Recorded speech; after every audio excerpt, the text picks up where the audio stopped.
महाभारत का युद्ध चल रहा था और भीष्म पितामह घायल होकर हजारों बाण उनके शरीर के आर पार थे और बाणों की सैया पे लेटे हुए थे।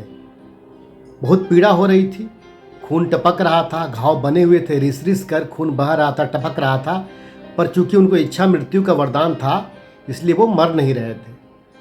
कृष्ण जाकर बोले कि पितामह इतनी पीड़ा हो रही है तो मृत्यु क्यों नहीं मांग लेते।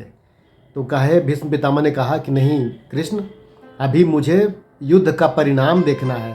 मेरे दुर्योधन का क्या होगा, अर्जुन का क्या होगा, नकुल सहदेव सब मेरे अपने हैं, मैं युद्ध का परिणाम तो देख लूँ। अब कृष्ण बोले कि ठीक है, जैसी आपकी मर्जी। तो जैसे ही लौटने लगे तैसे ही भीष्म पितामह ने कहा कि प्रभु आप भगवान विष्णु के अवतार हैं, ऐसा हमने सुना है।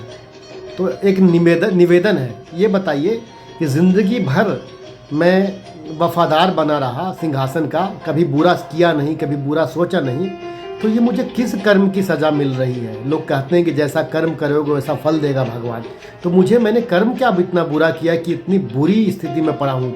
1000 तीर शरीर के आर पार लगे हुए हैं, बाण की सैया पे लेटा हूँ, खून रिस रहे हैं, घाव है, मर सकता नहीं और तड़प तड़प कर दिन गुजार रहा हूँ। तो कृष्ण ने कहा, ध्यान दीजिएगा, कृष्ण ने कहा कि ऐसा है भीष्म पितामह, हम लोग आज कल परसों की बातें ही सोचते हैं, हमें पता ही नहीं कि हमने क्या किया था। तो मैं इस सवाल का आपको जवाब देता हूँ। जब आप 14 या 15 साल के थे और नदी में नहाने जा रहे थे तो सामने से एक पानी वाला सांप तैरता हुआ आ रहा था। आपने अपने यौवन में, जवानी में अपना उत्साह दिखाने के लिए उस सांप को पकड़ा और पीछे फेंक दिया, वो झाड़ियों में जा गिरा। अब आप तो नहाने लग गए, आपको क्या पता कि उस सांप के साथ क्या हुआ था। अब क्या हुआ कि वो सांप आप जहाँ जाके गिरा वहाँ कैक्टस का झाड़ियाँ थी, 1000 कांटे उसके शरीर से आर पार हो गए, खून टपकता रहा, रिसता रहा। वो तड़प तड़प कर मरना चाहता था तो मर नहीं सकता था।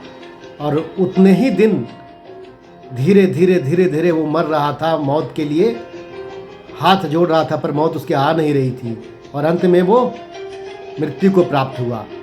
तो जितने दिन वह तड़प कर कटीले 1000 कटीलों झाड़ियों पर लेटा था, उतने ही दिन आपको भी लेटना होगा और उतनी ही मौत नज़दीक से आपको देखना पड़ेगा, क्योंकि आपने ये कर्म किया है। आपने नहीं देखा पलट के कि आपने किया क्या था, पर हिसाब तो सबको देना ही पड़ेगा।